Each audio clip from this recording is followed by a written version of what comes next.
O número de mortes provocadas pelas enchentes no Rio Grande do Sul sobe para 95 e, além da preocupação com resgates, polícia luta contra saques.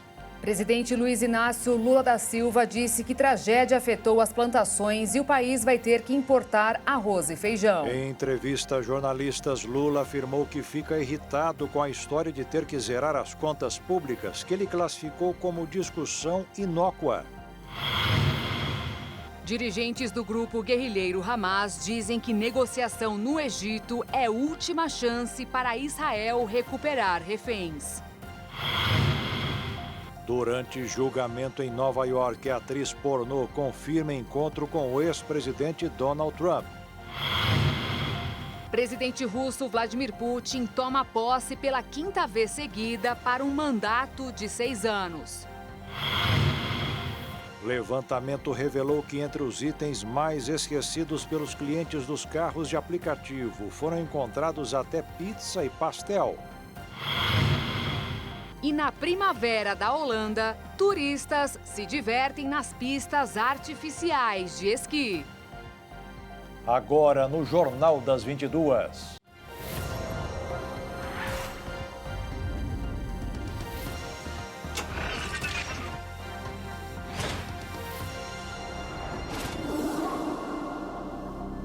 Olá, boa noite. Boa noite. Subiu para 95 o número de mortos em razão das chuvas, fortes chuvas que atingiram o estado do Rio Grande do Sul. Ao todo, 131 pessoas continuam desaparecidas e 372 estão feridas. O mais recente relatório apontou que quase 1,5 milhão de pessoas foram afetadas em 397 municípios do estado. Desde o início do período de chuvas, o rio Guaíba subiu mais de 3 metros e no último sábado chegou aos 5,33 metros, maior alta da história. A chuva acumulada em cidades do Rio Grande do Sul entre o dia 22 de abril e a última segunda-feira chegou a igualar toda a média de precipitação prevista para 5 meses. A cidade de Fontoura Xavier, com 778 milímetros, e Caxias do Sul, com 694 milímetros, aparecem no topo da lista do levantamento do clima-tempo. Segundo dados meteorológicos, Porto Alegre não está nem entre as cidades com maior acumulado de chuva. Apesar disso, a capital gaúcha segue paralisada pelas enchentes do Guaíba.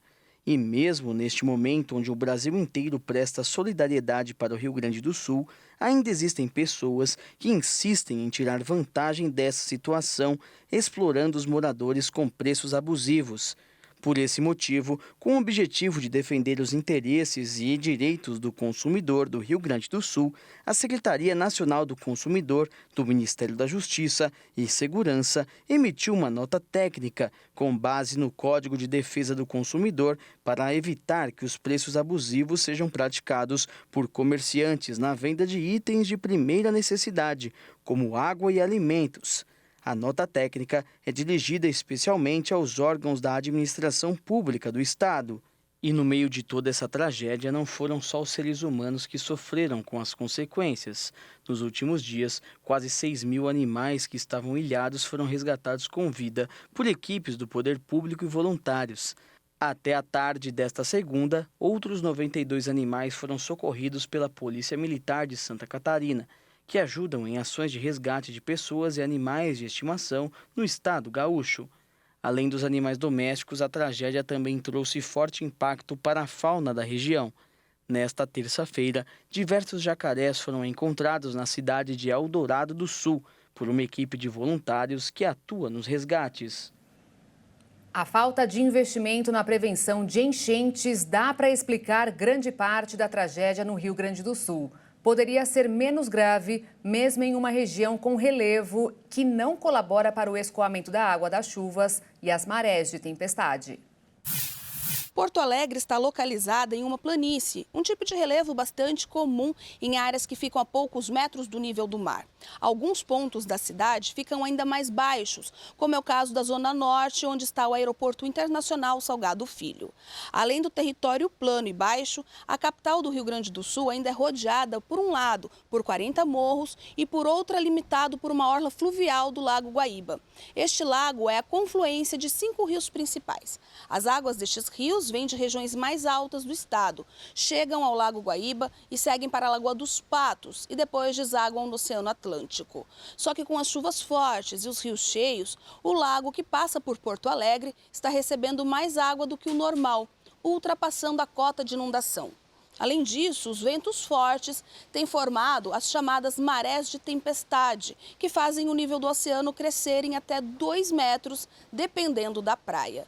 Isso impede que o excesso da água da chuva seja despejado no mar, fazendo com que fique empoçada, tanto na capital quanto em outros municípios ao redor. Com as chuvas incessantes e a velocidade do fluxo de água, o nível sobe em minutos e as cidades inteiras ficam submersas por horas. Em todo o estado, já são 397 municípios atingidos. As chuvas mais intensas que o normal no sul são um dos motivos para as enchentes, mas não o único. Segundo especialistas, é possível prever situações como estas. Há menos de um ano, o Rio Grande do Sul passou por enchentes graves, que deixaram rastros de destruição e mortes.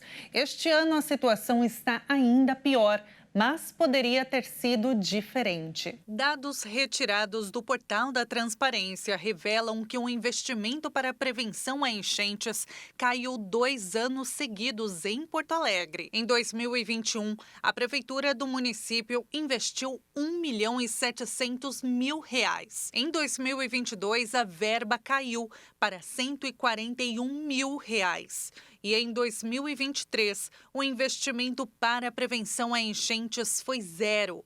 Nenhum centavo sequer foi destinado para ações de preparação da cidade e da população para reduzir os riscos e proteger as vidas. Apesar da falta de investimentos, há dinheiro disponível. O Departamento Municipal de Águas e Esgotos, responsável por cuidar da gestão desta área, tem R$428.900.000 no chamado ativo circulante. Entretanto, a Secretaria Municipal de Comunicação explicou que o gasto não é zero porque investiu em outras áreas que também impactam na prevenção às cheias. O secretário de Comunicação da cidade, Luiz Otávio Prates, disse que a proteção às enchentes é transversal e engloba investimentos em várias secretarias. Outro ponto que preocupa é a contaminação das águas no estado gaúcho, situação que pode gerar uma série de problemas de saúde, como a leptospirose, transmitida pela água contaminada com urina de ratos, e surtos de dengue devido à água parada, sem contar que a mistura com o esgoto aumenta o perigo de contrair hepatite A e parasitoses intestinais. Especialistas alertam que a contaminação depende de vários fatores, como o contato prolongado, ferimentos abertos, ingestão acidental e contato com boca ou nariz. E os sintomas podem variar, mas geralmente incluem diarreia, vômito e mal-estar, que podem aparecer até 24 horas após a exposição. E mesmo em meio ao caos que assola o Rio Grande do Sul, alguns seres humanos parecem não ter um pingo de sensibilidade. Enquanto muitos querem ajudar, alguns aproveitam a fragilidade para furtar e roubar o que já foi perdido para a enchente. Assim como já se viu em outras situações de catástrofes, pessoas se aproveitam de um momento de desespero e vulnerabilidade extremos para cometerem crimes. O oportunismo, ou algo sinônimo a isso, tem feito com que várias pessoas cometam crimes em meio à dor e o luto. Até mesmo barcos que poderiam ser utilizados no resgate de desabrigados estão sendo subtraídos. O que mais preocupa as autoridades é poder imaginar que as pessoas que já perderam tudo, ou quase tudo nesse caso, estão sendo vítimas da criminalidade. Mas não só de bens materiais estamos falando. Nas redes sociais, estelionatários estão se aproveitando dessa situação para aplicar golpes. As autoridades públicas são obrigadas a deslocar policiais para combater e prevenir tais condutas, em um momento em que esses mesmos agentes estatais poderiam estar trabalhando em favor dos desabrigados ou à procura de desaparecidos. O governador do Rio Grande do Sul, Eduardo Leite, pediu reforço policial a seu colega paranaense Ratinho Júnior para enfrentar os efeitos das grandes enchentes que afetam o estado. Após diálogos, os dois acertaram o envio de uma tropa de choque da Polícia Militar do Paraná. Num primeiro momento, 28 homens partem ao estado gaúcho com 7 viaturas. Além disso, um helicóptero da Polícia Civil Paranaense vai ajudar no patrulhamento. Mais uma vez, fica claro que o crime é o resultado do livre-arbítrio e não uma consequência lógica da ausência de oportunidades e da exclusão social. Como todos sabem que as consequências jurídicas para esse cometimento de um furto são mínimas, surge nesses momentos de calamidade e de tristeza o incentivo para subtrair do outro o pouco ou quase nada deixados pela força das águas. Ou seja, ao que parece, analisando a situação no Rio Grande do Sul, só nos resta entender que precisamos melhorar muito como seres humanos. Devido à situação atual, a Receita Federal adiou de 31 de maio para 31 de agosto o prazo de entrega do imposto de renda de quem mora nos municípios gaúchos afetados. A portaria publicada hoje também prorrogou o pagamento de todos os tributos federais, incluindo parcelamentos, e o cumprimento do envio de declarações de tributos de pessoas físicas e de empresas de médio e grande porte. Em um ambiente completamente alagado, quem também decidiu participar dos trabalhos de resgate são os surfistas de Niterói, no Rio de Janeiro. O ambiente que eles conhecem é mais perigoso, mas eles sabem nadar. O surfista Gabriel Sampaio e 6 amigos se voluntariaram no resgate com auxílio de jet ski às vítimas nas áreas alagadas no Rio Grande do Sul. Os atletas contaram com a ajuda do ex-secretário de Defesa Civil de Niterói, o coronel do Corpo de Bombeiros, Wallace Medeiros, que viabilizou através da prefeitura carros do município para transportar os veículos aquáticos e os atletas. Eles se juntarão a outro grupo de surfistas que conta com Pedro Scooby e Lucas Chumbo, que estão trabalhando nas buscas desde o dia 6. De acordo com o Gabriel, todos do grupo possuem habilidades para pilotar e resgatar e completou dizendo que entre os voluntários se inclui uma bombeira para auxiliar no trabalho. 364 municípios do estado foram atingidos pelo desastre. Até o momento, mais de 80 mortes foram confirmadas e dezenas de pessoas ainda continuam desaparecidas. E veja a seguir, presidente Lula disse que a situação do Rio Grande do Sul poderá provocar a importação de arroz e feijão. E ainda, em entrevista, Lula afirmou que fica irritado com a história de ter que zerar as contas públicas, que ele classificou como discussão inócua.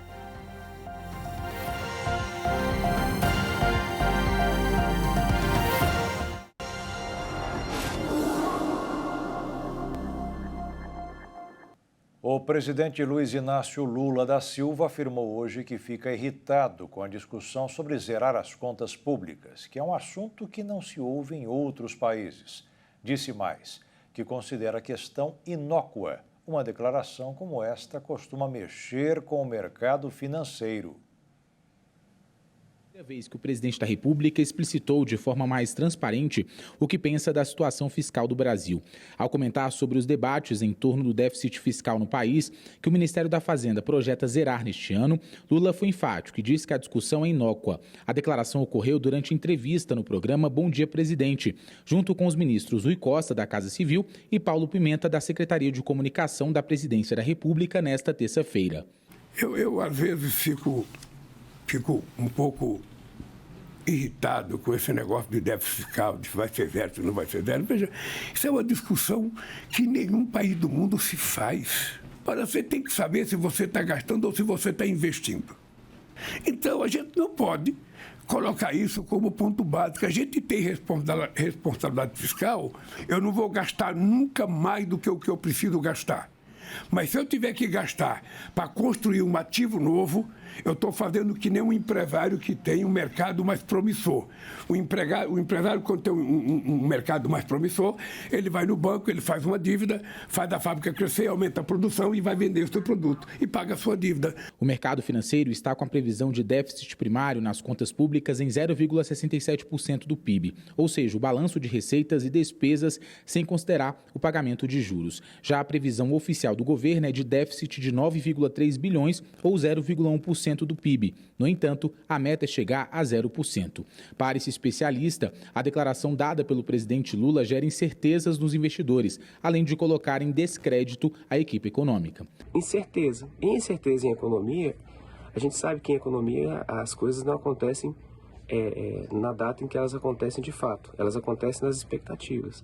Então, quando você tem o presidente falando esse tipo de coisa, você gera uma expectativa de que a política não vai ser crível e você coloca em dúvida a posição dos ministros.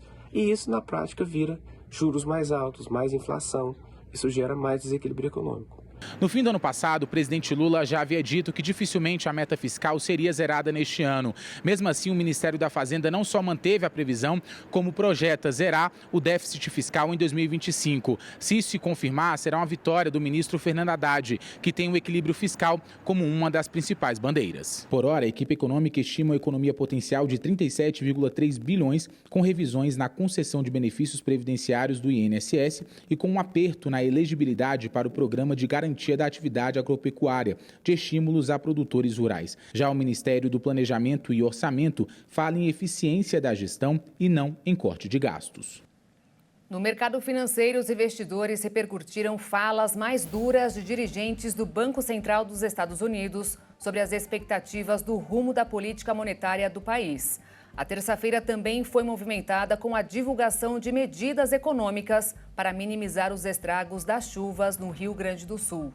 Com isso, o dólar fechou em queda de 0,13%, cotado em R$ 5,06 na venda. A Bolsa de Valores fechou em alta de 0,58% aos 129.210 pontos. O presidente Lula disse que, se for o caso, o Brasil terá que importar arroz e feijão para lidar com prejuízos nas safras no Rio Grande do Sul devido aos estragos causados pelas chuvas. O estado é o maior produtor de arroz do país.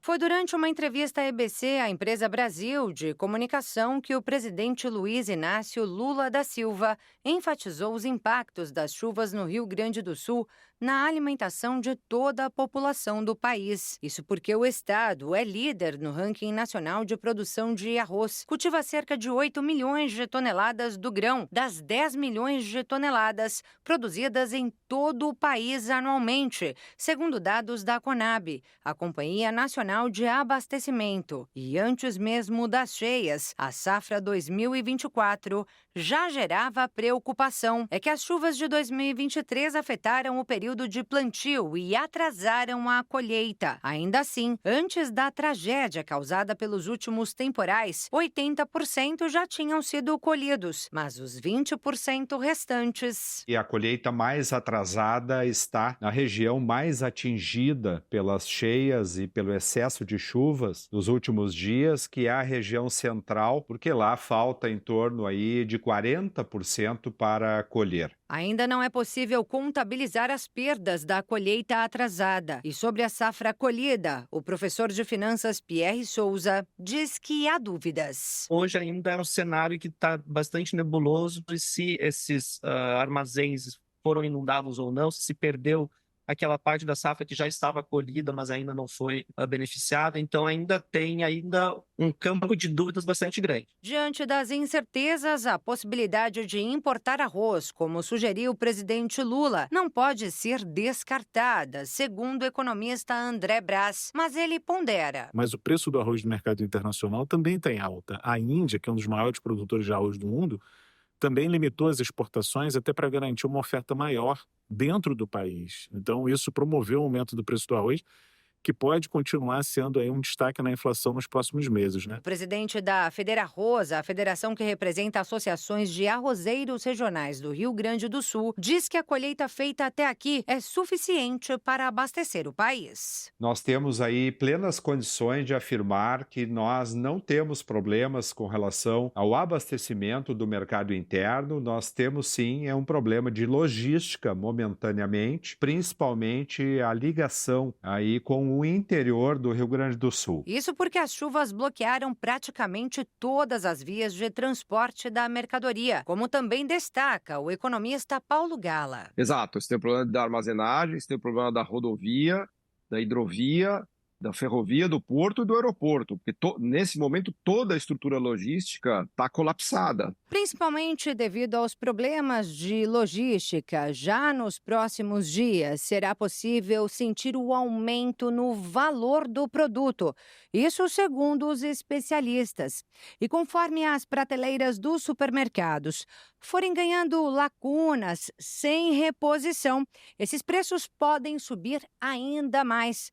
Os economistas ainda alertam para a possibilidade de algumas regiões do país enfrentarem desabastecimento desse que é um dos principais alimentos na mesa de qualquer brasileiro. Basta lembrar o que aconteceu, por exemplo, na greve dos caminhoneiros, né, quando começou a faltar alimento em São Paulo. Né? São Paulo é muito dependente da produção de alimentos do sul do país, tanto do Rio Grande do Sul, quanto de Santa Catarina, quanto do Paraná. Né? Então, a consequência vai ser bastante dura para a gente e deve afetar o abastecimento de arroz e de feijão, sem dúvida, né? Mas a situação do feijão é menos crítica. Os principais estados produtores desse alimento são Paraná, Minas Gerais, Goiás, Mato Grosso e São Paulo. O Rio Grande do Sul também cultiva, porém as possíveis perdas por lá podem ser supridas pelo plantio de outras regiões. Mas os impactos serão sentidos em outra parte da lavoura gaúcha. O Rio Grande do Sul é responsável por uma importante fração da safra agrícola de trigo, milho e soja, cujos preços também devem subir como reação à escassez gerada pelos estragos causados pelas chuvas, contaminando inclusive os preços de outros produtos que dependem desses grãos. A criação de animais, como aves e a produção de ovos também, a criação de suínos, né, tudo isso demanda rações que podem ter seus preços elevados em função desse problema climático. Então, é um problema, não é um problema trivial, é um problema grande que pode sim afetar muito, né, a economia do Estado e também a economia nacional. A compra de imóveis usados pelo programa Minha Casa Minha Vida recebeu mais um incentivo do governo federal. As novas regras vão realocar recursos do FGTS, direcionando mais verbas para os financiamentos de famílias com renda de até R$ 4.400. A medida deve facilitar a compra de imóveis usados por essa faixa de renda, que tem menor oferta de imóveis novos e subsídios. O objetivo, segundo o Ministério das Cidades, é alcançar uma contratação recorde no FGTS neste ano, com mais de 550 mil unidades habitacionais. E a preocupação com as tentativas de golpes e fraudes aumentou os gastos das empresas para tentar preservar os seus interesses e dos clientes. A tecnologia, em uma hora como esta, pode ser uma grande aliada contra o crime. Em um relatório da Visa, referente ao ano de 2023, o Brasil foi considerado o segundo país com o maior índice de fraudes. Estas questões preocupam as empresas que estão cada vez mais investindo na segurança para combater os criminosos. Um levantamento realizado pela Serasa Experian, onde foram entrevistadas 331 pessoas jurídicas dos diversos setores como comércio, serviços e indústria, indica que 58% das empresas têm preocupação com fraudes. Esse número sobe para 68% entre as grandes empresas, que dizem estar investindo em medidas de prevenção. Em relação às tentativas de fraudes, as empresas demonstraram maior receio com o vazamento de dados, tanto de clientes como da própria instituição, perdas financeiras e inadimplência, por exemplo. A pesquisa informou que as instituições consideram essenciais as análises dos documentos e as operações de cartão de crédito, o score dos clientes, pois servem para resguardar tanto o consumidor quanto a empresa. Sobre investimentos, o levantamento indica que a prioridade no ranking de atenção desse segmento subiu do 5º lugar em 2023 para a 3ª posição em 2024. A Serasa afirma que as empresas devem reconhecer a importância de se tornarem mais conscientes sobre fraudes. E a proteção é fundamental para trazer menos danos e riscos, além de assegurar as operações e os clientes. A Receita Federal vai realizar no próximo dia 28 um leilão com mercadorias apreendidas ou abandonadas em diversas cidades do Brasil. Serão oferecidos 245 lotes e centenas de produtos e bens, como smartphones e outros aparelhos de informática, bolsas e acessórios. Um dos itens mais caros é uma esmeralda bruta de 137 quilos, pelo lance inicial de 115 milhões de reais. As propostas só podem ser feitas via online, das 8 horas da manhã do dia 23 até as 9 da noite do dia 27 de maio, pelo site que aparece aí na sua tela, cave.receita.gov.br/autenticacão/login. E veja a seguir, dirigentes do grupo Hamas dizem que negociação no Egito é a última chance para Israel recuperar reféns. E também, durante julgamento em Nova York, a atriz pornô confirma encontro com o ex-presidente Donald Trump.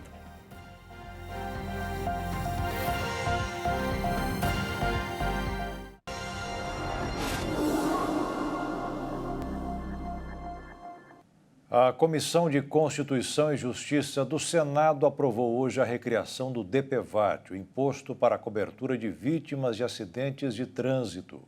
Foram 15 votos favoráveis e 11 contrários a esse projeto que prevê a retomada do seguro obrigatório para veículos aqui no país e aumenta em 15,7 bilhões de reais o limite para despesas aí por parte da União. A aprovação também representa uma vitória aqui do Palácio do Planalto, que vai utilizar boa parte desse valor para poder negociar com senadores e também deputados, já justamente visando a votação ou análise na próxima quinta-feira na sessão conjunta do Congresso Nacional dos vetos presidenciais. Ao todo são 27 vetos, mas a previsão é que pelo menos aqueles considerados mais urgentes sejam analisados. Mesmo com o fim do DPVAT, lá durante o governo do então presidente Jair Bolsonaro, os usuários continuavam recebendo ali dinheiro, mas por meio então justamente de um fundo administrado pela Caixa Econômica Federal com recursos então federais. Agora então o projeto de lei prevê o pagamento obrigatório desse seguro anualmente e mantém como operadora do fundo arrecadado justamente a Caixa Econômica Federal. A cobertura inclui indenização por morte e também por invalidez permanente,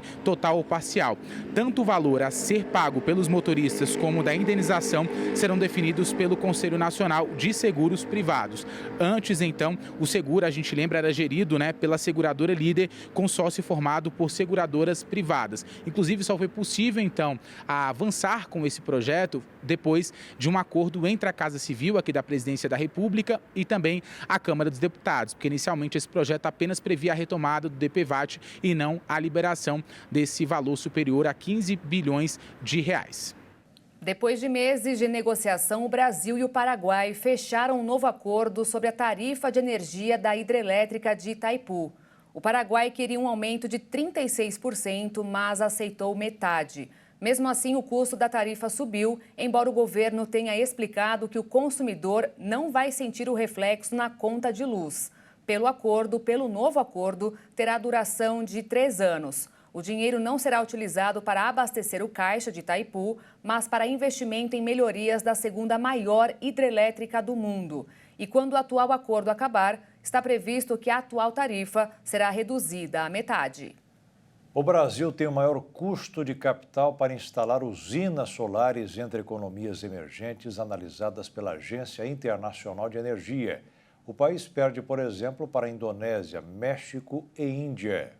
No estudo que trata sobre a produção de tecnologias para a geração de energia limpa no mundo, um investidor que decidiu injetar recurso em uma usina solar no Brasil em 2022 teve no negócio um custo médio ponderado de capital entre 5,7% e 17,3%. A média do país naquele ano foi de 11,3%. Em comparação, o México e a África do Sul registraram médias de 11%, Índia Rússia 9,5% e Indonésia 8,3%. O custo médio ponderado de capital aponta a taxa mínima de retorno que o investidor deve alcançar para criar valor para os acionistas. Ou seja, quando o retorno esperado supera o custo de capital, o investimento vale a pena. O custo médio ponderado de capital é expresso em moedas locais em termos nominais e após impostos. Na plataforma que compara o custo de capital entre alguns países emergentes, a Agência Internacional de Energia apontou que Quênia, Senegal e Vietnã também têm custos menores que o Brasil. O custo médio ponderado de capital do Senegal é de 9% e do Vietnã varia de 9% a 10,5% e do Quênia varia de 8,5% a 9%. A Agência Internacional de Energia estabelece a moeda local como o maior risco ao qual o investidor brasileiro está suscetível. Em segundo e terceiro lugares estão o arcabouço regulatório do país e a possibilidade de o contratante da energia atrasar o pagamento. A agência afirmou que no Brasil o maior desenvolvimento de energia solar e eólica onshore aumentou as filas de conexão à rede de distribuição e o tempo de espera dos projetos, causando atrasos na obtenção de licenças e conexões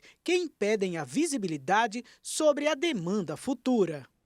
Os líderes do grupo guerrilheiro Hamas pediram hoje ajuda dos Estados Unidos para conter o avanço das tropas de Israel sobre o território da cidade de Rafah. E fizeram um apelo para que o governo israelense aceite uma trégua, alertando que esta poderá ser a última chance para a libertação de reféns.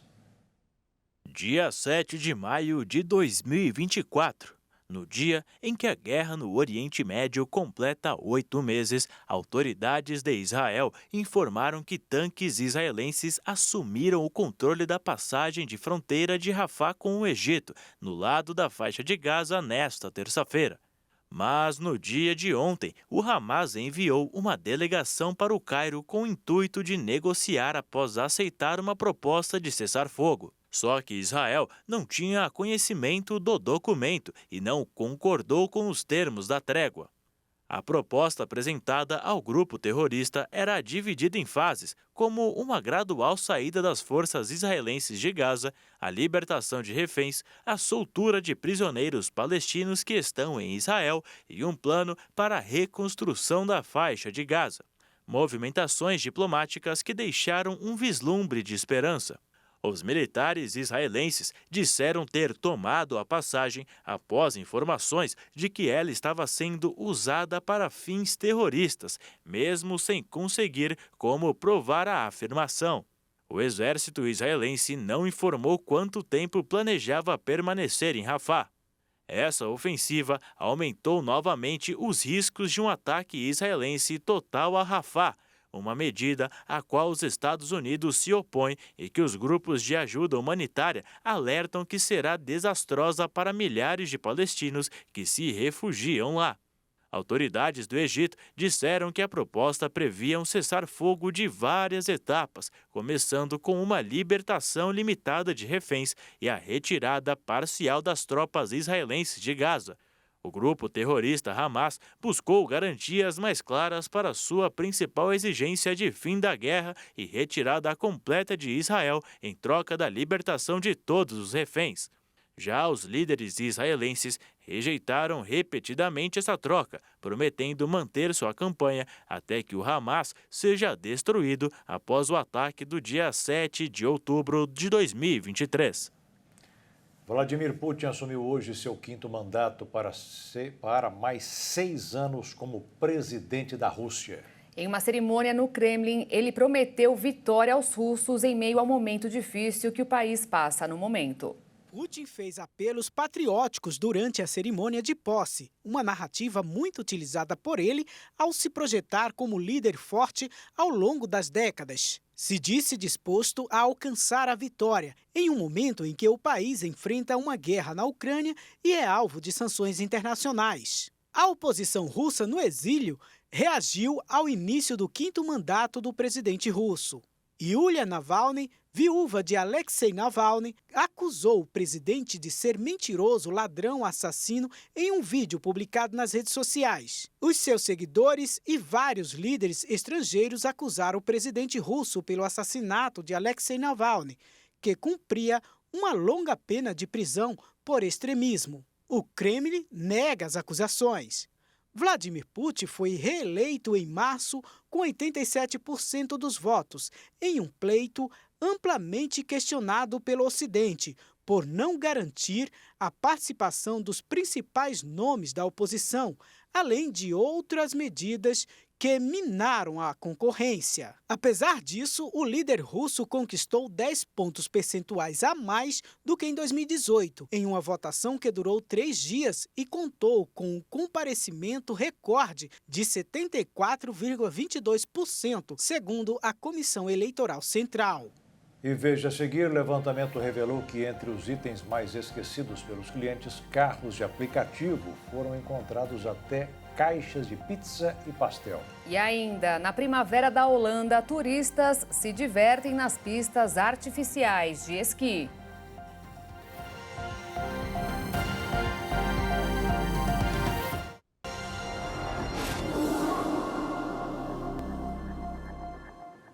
Esquecer 40 pizzas ou 100 pastéis em um carro de aplicativo parece história de pescador, mas não é não, viu, Beatriz? Não é. Os itens estão em um levantamento feito pela Uber sobre o que os clientes deixam para trás depois da viagem. Segundo o levantamento divulgado anualmente pela empresa Uber, que lidera o setor de transporte por aplicativo, os passageiros de Itajaí e Florianópolis, em Santa Catarina, foram os que mais esqueceram objetos nos veículos em todo o país. A empresa considerou dados proporcionais das cidades no ano de 2023 para chegar ao levantamento. Brasília ocupa o 3º lugar e, como novidade no top 10, é a entrada de Santos, em São Paulo, que se junta a Itajaí como os 2 únicos municípios do ranking que não são capitais. Assim como no ano de 2022, os itens mais esquecidos pelos brasileiros foram mochilas, bolsas, seguidos de aparelhos celulares e câmeras. Roupas e guarda-chuvas aparecem em 3º e 4º lugar, respectivamente. De acordo com a empresa, alguns itens inusitados já foram deixados para trás pelos passageiros, como uma medalha olímpica, 40 pizzas, um cento de pastel e até uma varinha do famoso filme Harry Potter.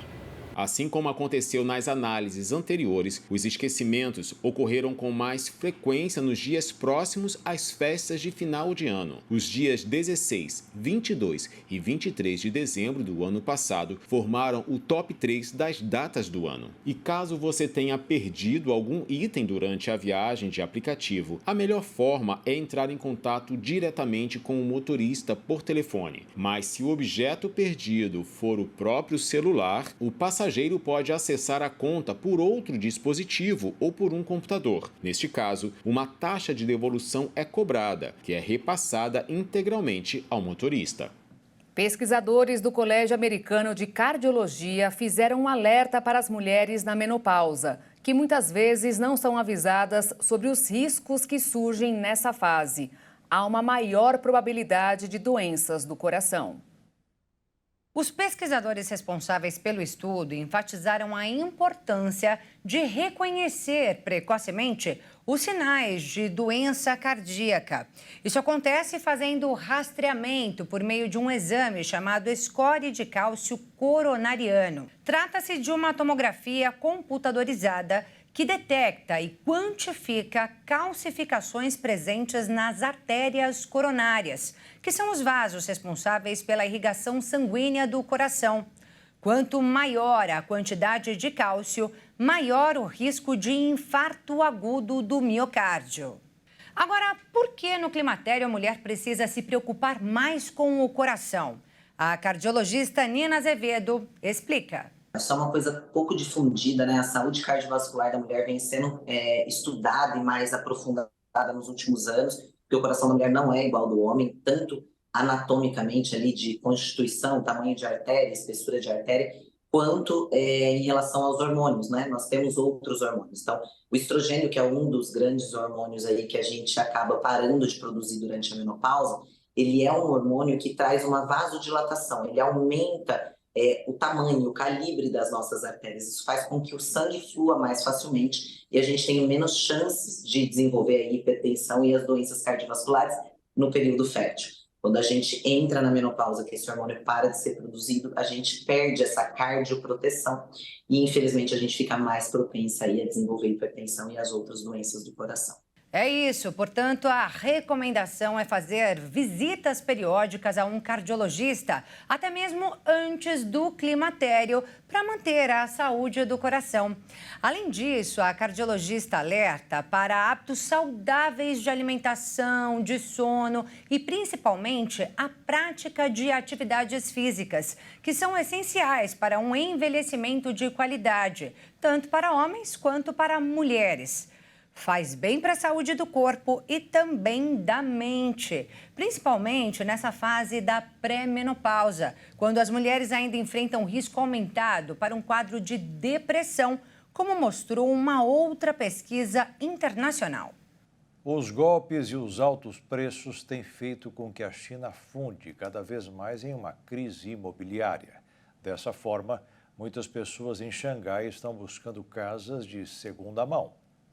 Com cidades chinesas repletas de empreendimentos habitacionais inacabados, não é difícil entender o desejo emergente por casas mais antigas.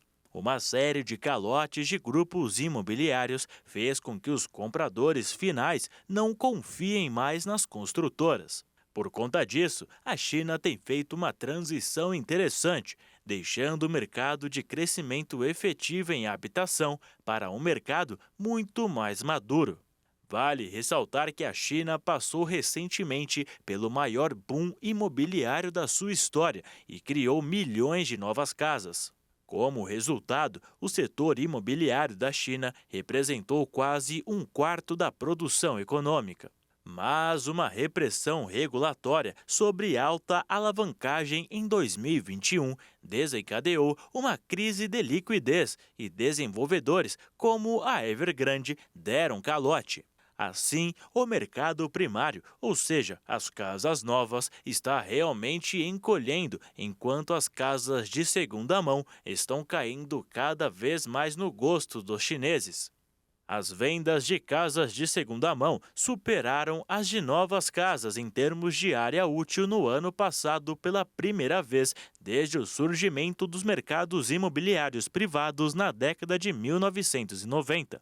A diferença entre as compras de segunda mão e as de novas casas aumentou ainda mais em março deste ano. Isso foi visto em várias regiões. Nas mesmas cidades, em 2021, por exemplo, as vendas de novas construções estavam funcionando quase o dobro do volume de casas anteriormente possuídas. Hoje em dia, não mais. Nas maiores cidades como Pequim, Xangai, Guangzhou e Shenzhen, onde os mercados de segunda mão são mais estabelecidos, os preços em fevereiro despencaram e atingiram a maior queda desde o início dos registros em 2011. Mas as casas de segunda mão têm várias vantagens. Não só estão concluídas, como também estão perto de serviços. Alguns novos empreendimentos foram construídos na esperança de que os serviços acabem por surgir. Dessa forma, é entendido que esse cenário será interessante de ser analisado daqui para frente, já que precisaremos entender como o segundo país mais populoso do mundo irá lidar com essa mudança. O Ministério do Meio Ambiente já encontrou as alternativas para arrecadar os 120 milhões de reais necessários para instalar novas unidades de monitoramento da poluição. Os recursos poderão sair do Fundo Amazônia ou das multas de quem poluir o ar. O secretário nacional do Meio Ambiente, Adalberto Maluf, disse que já recebeu sinal verde até das empresas poluidoras para a medida, que faz parte da Política Nacional de Qualidade do Ar, sancionada pelo presidente Lula na semana passada. Um estudo realizado pela Universidade Federal de São Paulo mostrou que um simples exame de sangue pode ajudar a prever o risco de uma pessoa desenvolver a apneia do sono. O estudo que chegou até essa conclusão foi conduzido pela universidade há mais de 15 anos, com o objetivo de avaliar a qualidade do sono e a influência dos distúrbios de sono na saúde de uma amostra representativa da população da cidade de São Paulo, já que dados do Epissono divulgados pelo grupo em outro estudo apontaram que 42% dos paulistanos roncam 3 vezes por semana ou mais e quase 33% têm apneia do sono. Além de brigas causadas pelo barulho na hora de dormir e de problemas de concentração e memória associados ao déficit de sono, a apneia acelera o envelhecimento celular e aumenta o risco de diversas outras doenças, como hipertensão, diabetes e insuficiência cardíaca.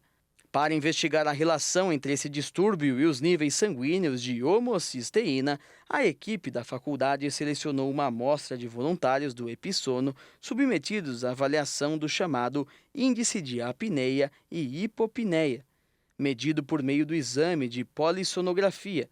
Esse indicador representa o número de eventos respiratórios registrados por hora e é um dos parâmetros usados para estratificar a gravidade da doença. Inicialmente, a equipe analisou os dados de 854 voluntários que participaram do estudo. Pouco mais da metade não tinham apneia e 24% deles apresentaram um quadro leve. Ao cruzar os dados, foi observado que os voluntários com valor alto de homocisteína também apresentavam um índice de apneia e hipopneia mais elevado. Em uma segunda etapa, foram analisados dados de uma reavaliação feita com os mesmos voluntários. O índice dos que não apresentavam apneia havia caído para 30%. O de participantes com quadro leve subiu para 31%. O de moderado para 19%. E outros 19% foram diagnosticados com apneia grave. Nesse subgrupo foi observado que o aumento unitário nas concentrações de homocisteína representou um acréscimo de 0,98% no risco de diagnóstico de apneia. De acordo com especialistas, agora seria importante fazer um estudo com outro formato, no qual os participantes sejam avaliados anualmente para que dados mais abrangentes sejam obtidos. É primavera na Holanda e as temperaturas no país europeu acima dos 20 graus não impedem que muitas pessoas visitem as pistas artificiais de esqui à medida que o esporte ganha popularidade nos arredores de Haia. Mesmo com temperaturas acima de 20 graus e um verão europeu que se aproxima, os holandeses se agasalham para aproveitar as pistas artificiais de esqui. Dentro do armazém chamado Snow World, no oeste da Holanda, os termômetros chegam a 6 graus negativos e crianças brincam na rampa de neve como se estivessem nos Alpes. Mas muitas delas provavelmente nunca viram uma montanha, pois vivem em um dos países mais planos do mundo, com o pico mais alto de 322 metros. Anualmente, 1,1 milhão de holandeses tiram férias de inverno e cerca de 3,8 milhões deles visitam nossos sites por ano para obter informações sobre áreas de esqui. Portanto, 1 em cada 5 holandeses está interessado em esportes de inverno. 1 milhão vai para a neve anualmente. Os holandeses são conhecidos por produzirem famosos patinadores de velocidade, mas também são grandes fãs do esqui, apesar da escassez de pistas naturais. Nenhum outro país possui tantos centros de esqui cobertos por pessoa. De acordo com a Federação Real Holandesa de Esqui, existem 7 instalações para 18 milhões de habitantes e eles têm como objetivo tornar o esqui um esporte de ponta. Mas, enquanto isso não acontece, a maioria dos visitantes vai ao mundo da neve para relaxar. Bem, comparado com esquiar nas montanhas, fica um pouco chato depois de 2 horas, mas fica a 20 minutos do lugar onde moramos, então é uma boa oportunidade. Eu esquio principalmente para minha saúde mental. Chego aqui, vou esquiar e me sinto muito relaxada. É como se eu estivesse praticando meditação. Mas a visitante acha um pouco bizarro esquiar em ambientes fechados, em uma época em que os holofotes estão voltados para o esporte por seu impacto no clima. O porta-voz da Federação Real Holandesa de Esqui afirma que a Snow World trabalha com sustentabilidade, principalmente ao tentar tornar todas as suas atividades neutras em carbono. Mas afirma que o galpão é uma geladeira gigante e que faz 20 graus lá fora. E o Jornal das 22 termina aqui. Obrigada pela sua companhia nesta terça-feira. Um ótimo fim de noite para você e nós te esperamos amanhã. Uma boa noite, fique na paz. Tchau.